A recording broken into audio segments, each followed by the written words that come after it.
And I want to welcome Sally and all our friends and members who are here tonight. This is a great opportunity and long time in coming. Sally, I know for you, you've told us it's been 6 years of work to get this. I was trying to remember when I first met you, might be 3 or 4 years now. Um, but I know it's a project that is dear to your heart and have nothing but hearty congratulations for completing such a, a long and arduous task. I'm going to Thank you. jump right in and why don't you introduce yourself, Sally, give us a little bit of biography, background information, and then start off by telling us how you decided to write this book or why you decided to write it. Okay. I was mostly raised in Wyoming, and I went to University of Wyoming. I got a degree in education with a major in English, so I taught school for a long time. And then I went out to California and worked in educational publishing for the McGraw-Hill companies. So I've always been interested in education, in history, in teaching people. I have always loved to write, but I wrote poetry. I Oh. never thought that I would write a novel. I had it on my bucket list forever and ever and ever, but I honestly didn't think that was ever going to happen. But because I found out that I was a Mayflower descendant, that changed everything. And it was 6 years ago that I found out I was a Mayflower descendant. And not only that, but I was descended from a girl who was only 13 when she boarded the Mayflower, which was the age I taught. So I know it's a volatile age anyway. Mm. And she lost her parents. She's orphaned before she ever gets off that ship. And then she marries a man who's 15 years older than she is. And she ends up having 10 children. They all live. They all have children. She has 86 grandchildren. And I'm thinking to myself, wow, what a story she would have to tell. And I was so excited about this that I mentioned it to a friend of mine in the neighborhood who knew that I had written and knew that I had always said I would never really try writing a novel unless I had a truly compelling story. And she said to me, well, Sally, there's your novel. And it just clicked. And I thought, wow, well, here I am. I'm retired. I will be honest with you. I was 76 years old. That was 6 years ago. So you can do the math. And I thought, I still feel like I have it in me to do something that I've never done before. Just take on this challenge and see if I could write a historical novel about this ancestor and for my children. Initially, honestly, it was going to be just for my children and my grandchildren. And then the more I got into it and the more I wrote, the more I learned, the more it changed. So it became way more than I had expected it to be. Sally, that the writing of the novel makes me think. Today, I was surprised. Several people emailed me about this program because we, as you may know, sent out a reminder that it was happening tonight, asking why you didn't write it as a straight historical text. Um, why historic fiction? Can you? Well, that's a good question. And I have a really good answer. There was no I knew you would. to bring Elizabeth to life and tell her story without making it historical fiction. I don't know about the rest of you, but history was never my favorite subject.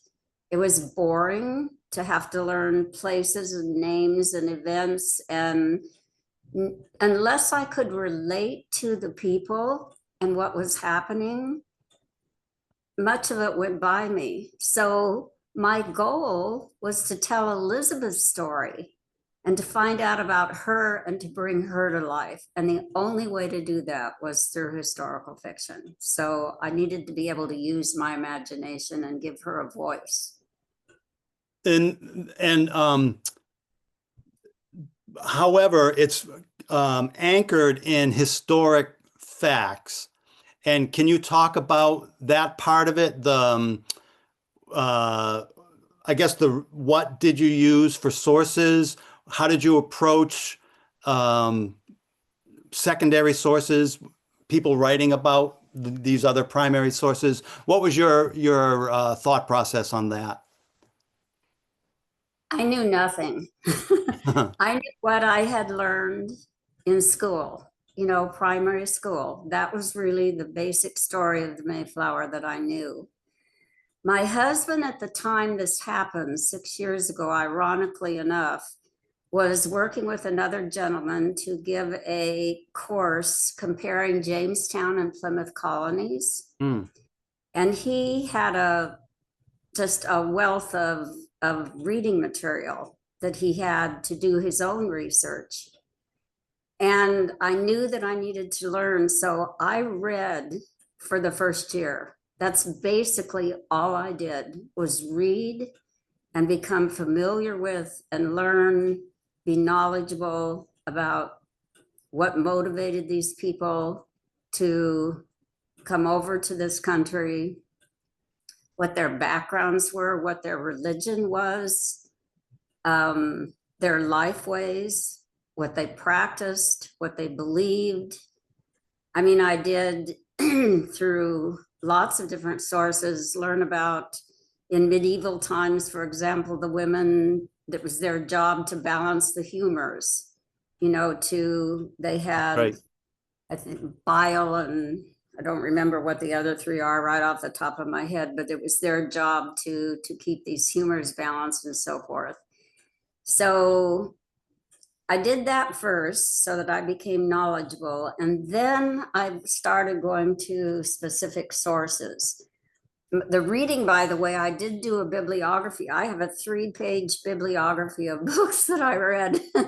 I learned more than I ever dreamed I was going to know. Sally, Yes. sorry, is that something you could share, the bibliography? I mean, not tonight, but Absolutely. if I have people, a file with all these books that I would be happy to share, because this is how I learned. And I was flabbergasted at what I did not know.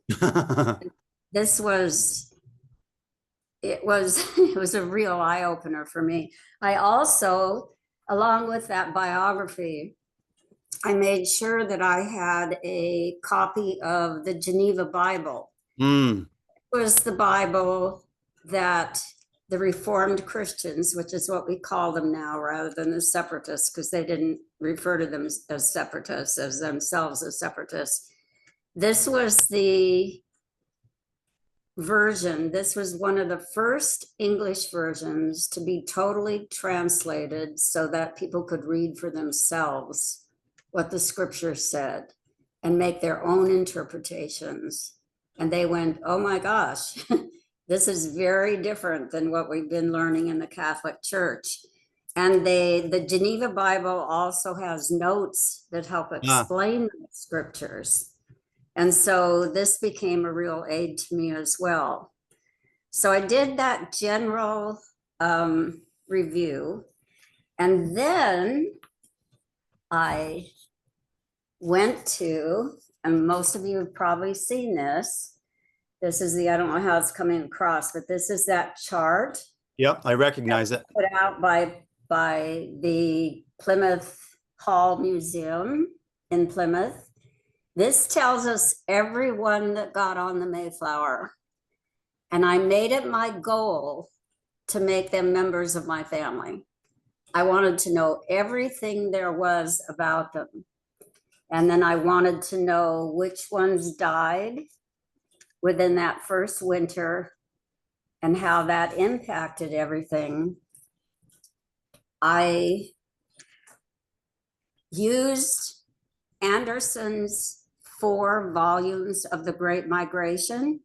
Mm-hmm. And I could look up these people's names, find out where they came from, what their occupations were, how many children they had, the names of their children, when their children were born, who their children married.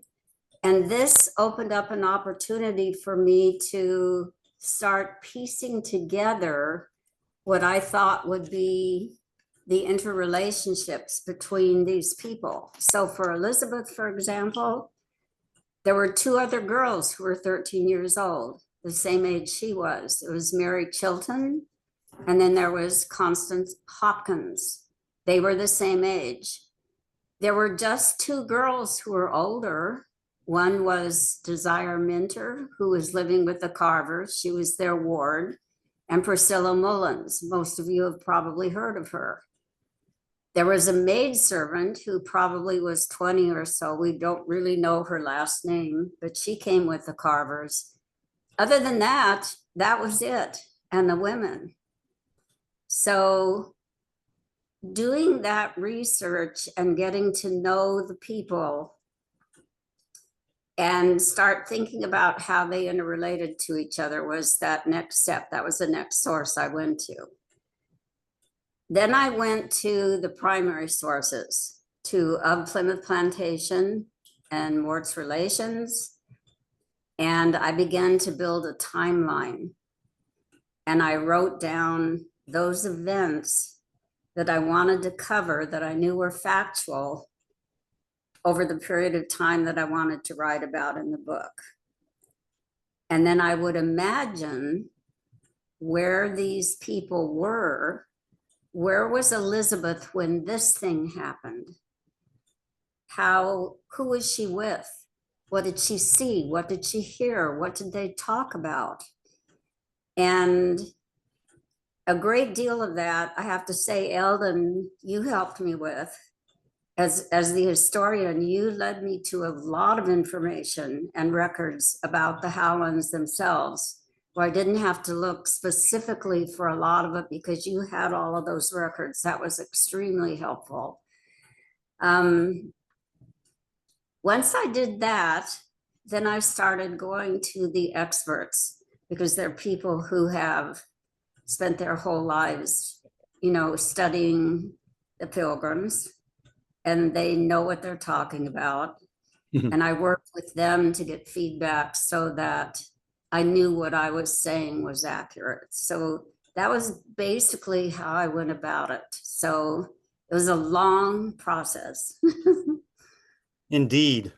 And so taking that research, because it's, as you say, it's not just knowing the actual history. There's so many things. One of the things I think you did very well in your book was the religious overtone of the whole story. They were very religious people, and that comes through in your writing and in the dialogue between characters. Um, Everything comes back to God, and I think you did you gave the sense for these people very well in that regard. Thank you. It was an integral part of their lives. It drove their daily lives. It was part of their daily lives from the time they woke up in the morning until they went to bed at night. So using the Geneva Bible and looking for a scripture, I found several sources that helped me locate scriptures, and then I would make sure I had the Geneva Bible version of that scripture to fit that particular instance. But you're right, played a huge role. Yeah, it flavors the entire novel. Um, Yes. the other piece is the individual characters. You did an excellent job bringing characters to life, and they're not just female pilgrim, male pilgrim. They're individuals. How did you do that? Well, of course, Elizabeth and John were my key characters. Um, as far as Elizabeth, I consulted first with two women who had trained the interpreters, one when it was Plymouth Plantation and at Plymouth Patuxent, and got their input on what they thought about Elizabeth. Um, that, and then I talked to the actual interpreters. I met with four different women, girls who played this role over 4 different years and learned a lot from them. In my own mind, I thought Elizabeth is one of four siblings, but none of the other three came on that Mayflower. She could have stayed back, but she didn't. And we don't really know why, but in my mind, I thought she's curious. She believes in what they're doing. She's young. She's eager to do something different. I think she had a great deal of faith. Um, and we know that through her whole life because I made a note of this. I was just looking, on her gravestone. If Hmm. any of you have been out to the ancient Little Neck Cemetery where her gravestone is, this was in her will at the end of her life. It is my will and charge to all my children that they walk in the fear of the Lord and in love and peace toward each other. So this had to be part of what she was her whole life. She had to be strong to have survived what she did and the death of her parents and do what she did. Yeah, So, oh, sorry. She no, had a go ahead. strong connection to her parents in your novel, which I think uh, is all towards that, um, giving her a strong will to be able to make that voyage. Yes, I I thought a lot about that because I couldn't write this book without deciding what was her relationship with her parents and did she see her parents die? But we have enough information about the women and children now. One of the things I really wanted to do with this book was to bring the women and children's story to the fore, to give them the recognition that they need for what they did. I mean, 30% of the passengers that got on the ship were children. Mm, They were under the age of 18. There were these five girls I'm talking about. And then all the rest of these children were under the age of 12. The women took care of them. Where would they have been without the women? And when the men were building the dwellings in that first harsh winter, when they were dying of starvation and dying of all these other things, it was the women who were left on the ship who had to deal with the sickness and the death and prepare the bodies for burial and take care of the children. And later on, which stunned me, when you find out that by Thanksgiving there were only four married women left, mothers of families, only four, mm. and these young people. And there were 24 men left. And these girls and women had to do the housewifery tasks for all of these men. They had to cook for them, sew for them, do all the things they were expected to do.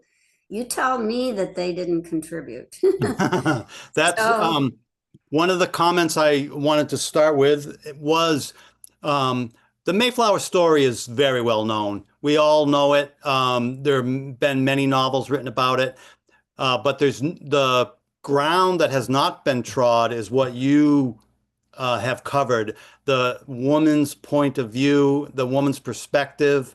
The tricky part for you, I'm sure, is and I like the way you handled it. So many decisions are, it's all male centric, obviously. Um, the how the colony is going to develop, decisions that have to be made, it's all made in the male world. So it's difficult to describe those scenarios when you have Elizabeth essentially off the stage for those. But bringing John home, having them discuss it, make them partners in their marriage and in their lives, um, it allows you to discuss the things that happen when she's not present. That worked so well for me because Carver obviously saw in in John that he was trustworthy and he had these skills. And so John becomes involved in the government and knows what's going on from the very beginning because he's in the Carver household, even as a manservant. And then once he's independent, he becomes a part of the council. He becomes an assistant to the governor for year after year after year, the different governors. So he has access to this information and he can come home and tell Elizabeth what is going on. So that worked really well for me to be able to describe what was going on in the government and in the colony, by their Yeah, conversations I thought that was a together. smart choice um, to allow you to bring up those things. How did you decide? Um, there's also so much information in the chronology of the story from 1620 to 1692. How did you decide to what to keep in and what to discard? Oh, Peter, that was really hard. When I had started out, I had not intended to put nearly as much history in it. I was concentrating on the Mayflower because I kept thinking about this girl who was 13. But it was my husband, who is a history nerd, loves American history, early American history, who encouraged me and um, suggested strongly that I use the novel as a vehicle to teach, to tell the story, cover the facts, and do it in a way that gave the people a voice. So I would add things and then take them out because the book was getting too long. And then I would add them and take them out and add them and take them out. And what I ultimately did was to leave in those historical events that impacted Elizabeth's life, Hmm. that most impacted Elizabeth's life. I couldn't leave out like the Pequot War because she may never have seen John again. That's That right. was just an incident that was too important not to share. That's right. So that's basically how I made that decision. Sally, John becoming an undertaker. Oh yeah, and my husband's reminding me, John becoming an undertaker. That was another thing that um, the whole when I said I knew so little and learned so much, one of the purposes of this book, when I finally gained all this information, was to make it clear what these passengers faced and how they were challenged and the struggles they had to go over, had to conquer in those early years that were completely out of their control. It was mind-boggling. And one was the debt. They don't teach us in school that these passengers That's right. had huge debt to pay off, and that influenced, went on for years and years and years, and completely impacted Elizabeth's life, because John decided he was going to be one of the people to help pay off that debt. And what did she do? And Sally, can you I know in your novel you have John going off to the Kennebec to help Yes. set up the trading post, and Elizabeth stays behind, which makes sense to me, but not everybody agrees with that interpretation. Can you talk about your decision for that? that I was on again and off again about that for a number of years, and I made a number of trips up to Augusta Hmm. and went to Old Fort Western, which is where they are incidentally going to build a replica of the trading post, which Hmm. is very exciting. It is. Uh, This. but I talked to Linda Novak, and they gave me several ways, making a case for the fact that Elizabeth may have been there. One of the reasons that many people believe she was up there is that there are several years where they don't have a record of when 3 of her children were born. So the idea is, could they have been born while she was at the trading post? But most of the information that I was able to get, the factual history, didn't lend credibility to that. I think it was pretty far-fetched. Other women stayed behind in the colonies, and she had a group of friends that she was close with. And he needed somebody there to keep an eye on their properties and their farm, and he trusted her to do that. So it just made more sense to me to have her not live there. I think she may have made a couple of trips. Speaking of trading with the natives, I think you do a sensitive job with the native perspective. Can you talk about how you came to understand the blending of the native and the colonist story?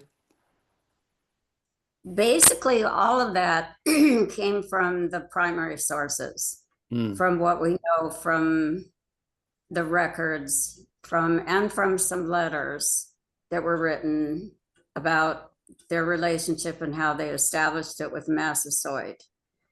It was interesting to talk to a gentleman named Thomas Green, who is a historian in the Massachusetts tribe, and to learn that their version of Captain Standish going to a place called Wessagusset to supposedly save those settlers and Plymouth and so forth from being wiped out by the Indians, because he'd heard about the plot from Massasoit. The Massachusetts Indians say that's not true. They believe that the Indians were getting along very well with those settlers. And that still seems to be a bone of contention today, which I found interesting. So I tried to make a case for both, just to mention both so that it would be in there, because Hmm. we can't go back and really know. But basically all of that came from the primary sources. My knowledge of Indians. Let's see. I want to get a couple of questions about your writing process. I am a writer myself. I know how difficult it is to carve out time for writing, or the discipline required to write. So can you talk a little bit about how you wrote this book? Well, I wish it had been in a different way than it actually turned out to be. When I first started, I had this grand idea about, I'd read about writers who got up at 5 o'clock in the morning and write from 5 to 10 o'clock in the morning, and then go take a walk, and, had a plan that they followed, and they were rigorous in their self-discipline. I found that this was one of the most challenging things. Life got in the way. And to find uninterrupted time was very, very difficult. But when my husband went off to Colonial Williamsburg to volunteer, and I had big chunks of time, I would usually write from about 10 till 3 Wow. and really immerse myself in a whole new dimension. That's one of the things I discovered about writing, is that when you're in a mindset and you're in the middle of your characters and anything interrupts you, the telephone, somebody coming to the door, anything, somebody just stopping and saying hello, your mind has to leave where you are. And then it takes time to get back into that again. So this was very interesting to me, and I had to learn how to deal with that. But eventually, it took about 4 years. I got my first rough draft written, and then I sent it to experts who I knew could refine it for me. You were one, Peter. I want to say that you were so helpful to me because of your being a writer and so forth. You helped me craft it in a way that made it very much stronger. And speaking with people that have made the study of pilgrims their whole life effort, I was very fortunate to have a number of people who backed me on that. And I feel very grateful for their input. So I had a lot of help in making it as right as I could. That was really important to me. Yeah, a lot of people don't recognize or realize maybe after you write it, you need somebody else to look at it, to have fresh eyes on it and have a different perspective, and it just makes the work stronger. So that's exactly the right mode to follow. So 4 years first draft, and then how long till final draft? It was at least another year, close to a year and a half before I really felt comfortable with it. It changed, and way for the better in that last effort. I learned so much. It was a joy to write. It was hard work. I learned. I think anyone that likes to write and imagine could do this. If you put your mind to it and you want to do it enough, it takes a lot of effort and a lot of learning, but it's so worthwhile. One thing I have often found when I'm supposed to be writing, suddenly I just remembered I have housework I have to do. There's always some reason to not be writing. So you have to put all that aside and just do it. That's exactly right. Yep. We're going to get to some questions in just a couple of minutes. We're 40 minutes in at the moment. Why don't we take some questions? I prefer to do it through the chat, which I will scroll through now. It's just there's 4 pages of faces, so it's really hard to see any hands raised or things like that. If you want to type a question into the chat, that would be great. If that's too much trouble or too difficult to do, you can call out in a minute. But I'm going to scroll through now. Filled with Fortitude. Somebody asked the actual name of the book. Filled with Fortitude. Just so they know, it's available many places. Of course, Amazon. For those of you who would like to support the Pilgrim John Howland Society, we sell it through our website, pilgrimjohnhowlandsociety.org. I just ordered 10 more copies. We sold the first 6. Sally, you'll be happy to hear. Yay. Author House, the publisher, has it available, and it's in 3 formats. It's in softcover, hardcover, and electronically. So that's great. And Say the on name again. Author what? Author House. Author House. Oh, great. House So that people published. can look that up too. Yes. Somebody said a great read, highly recommend. Bob Butler said. Um, did you reach out to the Pockanockets? Is the first question I see. Personally, no, I tried. I did not have success with that. I tried a couple of times and was not successful, but I did learn, for those of you who, we hear that it was the Wampanoag tribe. Uh-huh. At the time that Elizabeth and John were there, when Plymouth Colony was being formed, it was not known as the Wampanoags. That was the Pokanokets that were a division, a tribe of the Wampanoags, but they didn't refer to themselves as Wampanoags. So that's why in my book I use Pokanokets. Yeah. Okay, the next question that I'm seeing, can you speak more about the way the women helped with births and the remarkable survival of all of Elizabeth's children? This is from Valerie. I've thought a lot about that because so many children died in birth. The mothers died, the children died, and in infancy in England, that it is a true credit, I believe, to these amazing, remarkable women who were passengers on the Mayflower that they managed as well as they did. I believe that using what they knew about balancing the humors, about taking care of each other, about the support, about their deep faith that God was going to determine and God was going to take care of them in this birthing process, I think that made a huge difference.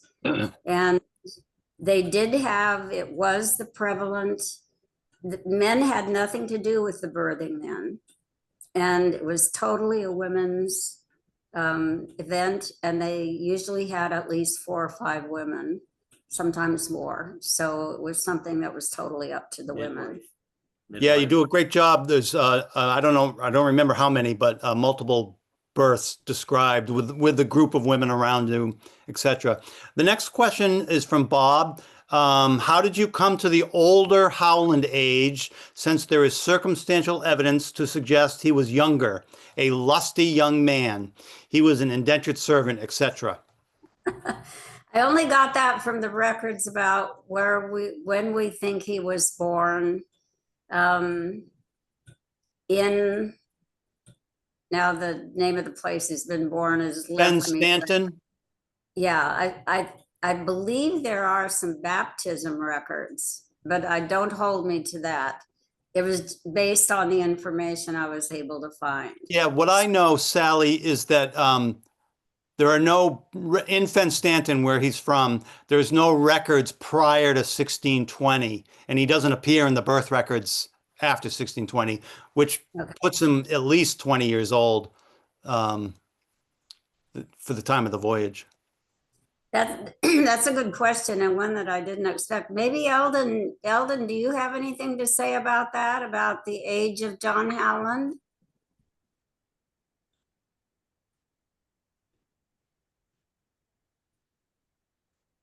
You're on mute, Eldon.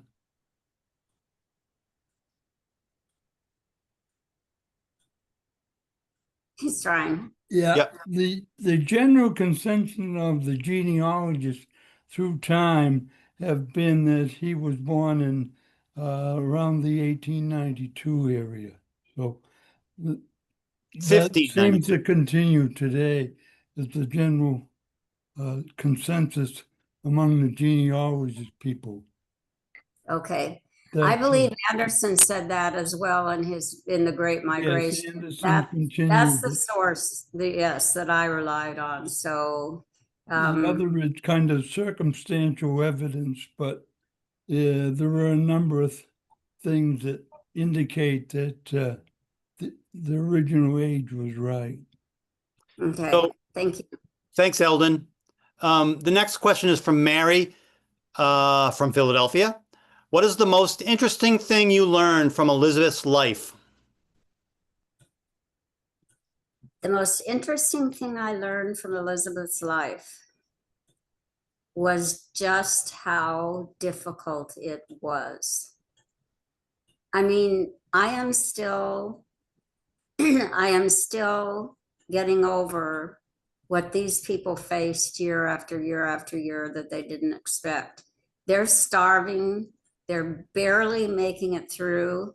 They finally get a garden, get gardens enough going. They get the corn going. And after that first year, they're so happy they decide to hold a little harvest festival and celebration.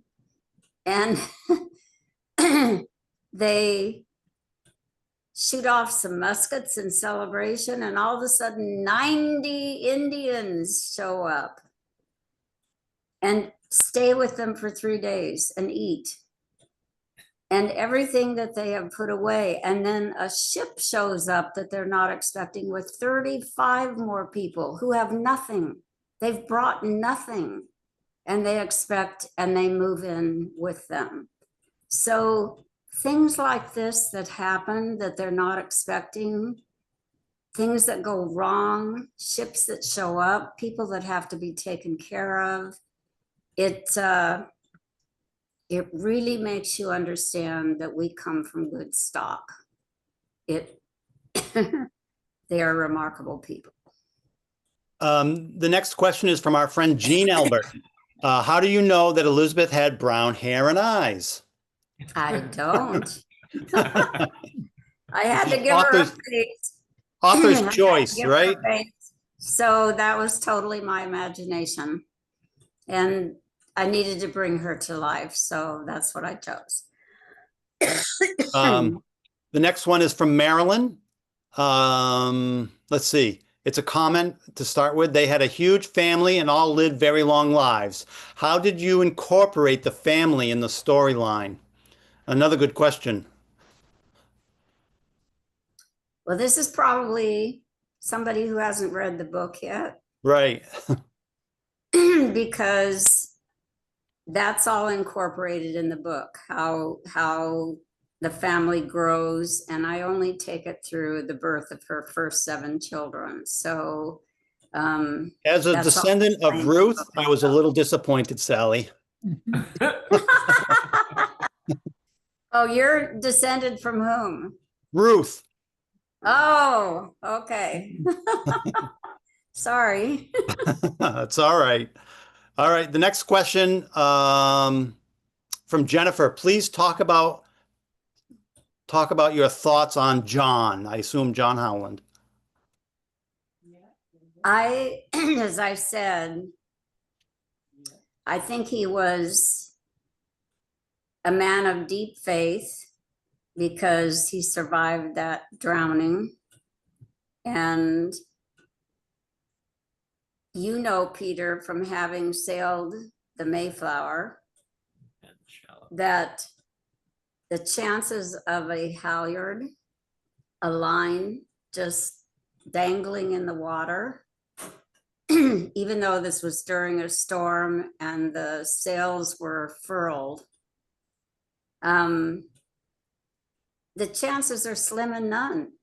Right. The fact that he found this to hang on to, he had to have believed that this was a miracle, that God saved him. So I know he was a man of faith. I know he was foresighted, and he was a man of vision, because he was trusted to manage this trading post for 8 years. That's right. And he did a good job, and he was well respected. So I chose to also give him a sense of humor and a lot of compassion, because, as I said, I wrote this initially for my children, my own posterity. And then as I got into it, I realized maybe this was something that my Howland cousins would be interested in. And then maybe all the Mayflower descendants, because it isn't just Elizabeth that had fortitude. It was all of these passengers that had fortitude. And John was one of them. He was a very strong character. And I don't know about the rest of you that are Howland descendants or other Mayflower descendants, but don't you sometimes wonder what characteristics you've inherited from your ancestors? And I like to believe that my good characteristics came from them. So I Undoubtedly. wanted them to have these Uh, characteristics. The next one starts with a comment from Linda, our friend Linda Highlander. Sally, thank you so much for writing this book. You truly brought our Elizabeth and John and made their lives together plausible. Question. You had Humility Cooper living with Elizabeth and John, but in the 1627 cattle division, Caleb Johnson has her living with the Brewsters. How did you decide to make this change? I I actually thought this from the very beginning because her aunt, it was Humility Cooper and Henry Sampson came with her aunt and uncle on the ship, and they died. And she has to have looked after that child because it just stands to reason that these young girls would help with the babysitting and taking care of these children. It made sense to me that she would go with the Carvers. If she changed later, that could have happened, but we know she left by the time that we have a record that she left before, I want to say, the 1627 division, because this is why we know she went back, and we have a record that she was baptized in a church in England. I don't have that in front of me now, but we have a record of that. Also, Dietz, the archaeologist, when I read his works, he agreed that Humility Cooper would have been with the Carvers. So I think he stayed. This is just my choice again, based on, there's so much we don't know, but it was my choice to make her just very, very close to Elizabeth. Does that answer the question? I think so. Craig, the next one is from Greg, excuse me. I guess it's more of a comment. I always believed John and Joan Tilley died during the first winter in Plymouth and survived the crossing. Elizabeth became an orphan during the first winter in Plymouth when both her parents died. And that's, you have that play out in the book that way. Yeah, they died still when the women were on the ship. Yeah, they make the crossing alive. Before anybody had moved to shore, right? Yeah. The next one is from Ashley. I'm very much looking forward to reading your book as I've always hoped that someone would write a novel about our shared ancestress, Elizabeth. Thank you for explaining your research and writing process. I found it very interesting. I hope you will share your bibliography with us in the future. Congratulations on your book. Thank you, Sally, from Patty. Susan writes ship ? I'm not sure what that means. Sally, your book would make a wonderful movie. Oh, Susan follows up with, was that the fortune? I guess that showed up at the feast is what she's asking about. Yes. Yes, the Fortune was the first ship. Yes. Yes. But they came in November, didn't they? They came, yes, right. But it was right after their harvest festival. Yep. Let's see. Again, Jean Albert. She's stuck on the hair and the eyes. I was thinking that she would be blonde and blue eyes, and then I'm glad you made it up. Okay. Let's see. This is from, oops, it just bounced. Here it is. Again from Jennifer. I'm so interested in the Hopkins family. Do you feel they were important in the colony? Absolutely. And this was another thing I did when I explored the passengers, to find out you know, half of these passengers were not in the Reformed Christian group, and Hopkins was one of them. He was on his way back to Jamestown. He had been there, he had been shipwrecked on the Venture. And they had to build a ship to get to Jamestown. Then when he found out his wife had died in London, he came back to London, remarried, and then wanted to go back to Jamestown. But his belief about the Indians in particular, and how he feared that they could be wiped out by the Indians because of what had happened in Jamestown and what he had experienced, had a very great influence on what they did and did not do in regard to the Indians. So it even impacted kind of the relationship between Constance and Elizabeth, because Constance believed her father, and Elizabeth more was believing that if the Indians had meant to harm them, they would have done something. So yes, he had a lot of knowledge. He helped them in many, many ways. That's right. The next question is from Susan. And I think the answer is no. Does the story go into the Simonson marrying a daughter of John Alden? P.S. Moses Simonson married Priscilla, John Alden's dependent. Just wondering if the story goes into that. No. Easy to answer. Jean Field, a different Jean. Did you learn anything new about what they ate and how much during that first winter? Well, I was really surprised to find out that they had lobsters so readily in the bay at that time. Lobsters were very easy to get a hold of. That's right. And even if they were starving, they could get those lobsters. I had no clue that was the case. Other than that, eating what they had to eat, what they could get.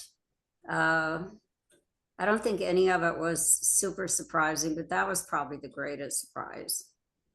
Let's see, a couple more questions. We're closing in on 8 o'clock, so we're going to have to wrap it up pretty quickly here. Let's see. Linda Lake, the Puritans were very rigid in their religious beliefs. John's, being originally an indentured servant, may have been more lenient in his beliefs. What's your thoughts on that? His beliefs might have been more lenient than the Puritans. Yeah. Well, the Puritans were a whole different group that settled up in Massachusetts Bay. So exactly. This was a group that we used to refer to as the Separatists, but they didn't call themselves that. And it's Plymouth Patuxet that finally has settled on the term Reformed Christians. They believed in predestination for one thing, and the Puritans did not. They had some major differences with the Puritans. They did not believe that they could make a change in the Church of England and get them to come around to what they were thinking.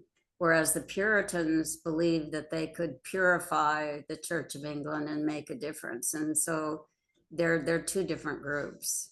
That's right. A couple more, and then we're going to end it. This is from Patricia. Sally, I love that you wrote your first novel at the age of 76. Hear, hear. I published my first historic novel last year at the age of 75. Hey, congratulations. Abandoned by P.J. Winter. Is that the title? Yay. Takes place in the Dust Bowl and Great Depression. Excellent. Congratulations. Yay. Jennifer, John, and Stephen originally lived next to each other, so I can see them forming a giant bond. Wives also. Wendy, thank you so much for sharing your process in the writing this book. I'm ordering it tonight. Hooray. What a gift for us all. I'm putting this on my Christmas wish list. Yay! What a great way to end our talk this evening. Sally, I want to thank you, and I want to thank all the people who have showed up. We had almost 100 people. I think it was 96 at the high point. And terrific turnout. Thank you for your wonderful Yes, questions. Thank you, everybody, for being interested. And I hope if you do read it, that you enjoy it. And remember, it's never too late to do what you want to do. Any of you can write the sequel, you know. Yay. There's still more to be told about her. So go for it. 3 more children to be born. Yeah, We need those 3 more. that's right. Thank you, Well, Sally. thank you very much, Sally. This was wonderful, thank- and I Thank you. very much appreciate it. And Wonderful. everybody have a good Sally. evening. Thank Wonderful. you. Thank you Thank for writing you. this wonderful book. Good night. Feels good. Thanks. Sally, thank David too. Yes, he's right here. My history nerd is right here I beside could hear me. his voice a few times. What, Well, again, Sally didn't pay any attention to what I had to say. He was here as my backup in case I couldn't lost my mind, which happens. So, On the Well- question about the Puritans and the Pilgrims, I'm descended from both.